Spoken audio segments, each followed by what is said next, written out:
دل کی حالت بالکل اڑی اڑی تھی، گھبرائے تھے آپ۔ اس وقت میں کون نکاح میں تھا آپ کے؟ حدیث کون بیان کر رہا ہے؟ تو نکاح میں کون تھا؟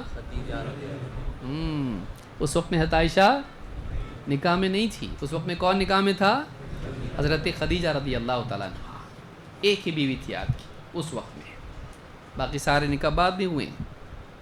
جب تک کہ حضرت خدیجہ زندہ تھیں آپ نے کوئی دوسرا نکاح نہیں کیا۔ تو آپ گھبرائے گھر آئے، حتی دخل علی خدیجہ، یہاں تک کہ آپ خدیجہ رضی اللہ تعالیٰ کے پاس گئے، فقال زملونی، مجھے اڑا دو۔ آدمی جب گھبرایا ہوا ہوتا ہے تو اس کو کیا لگتی ہے؟ ٹھنڈ لگتی ہے۔ آپ نے کہا مجھے اڑا دو، گھبرائے ہوئے آپ تھے، یعنی کوئی پری پلان چیز تھی؟ کوئی آدمی اگر نبی صلی اللہ علیہ وسلم، یہ ہسٹوریکل ایویڈنس ہے، یہ تاریخی شہادت ہے کہ نبی صلی اللہ علیہ وسلم نعوذ باللہ پہلے سے پلاننگ کیے ہوئے نہیں تھے کہ مجھے قوم میں نبوت کا اعلان کرنا ہے، خود آپ کو معلوم نہیں تھا آپ اللہ کے نبی ہیں، یہ ان ایکسپیکٹڈ تھا ایک دم۔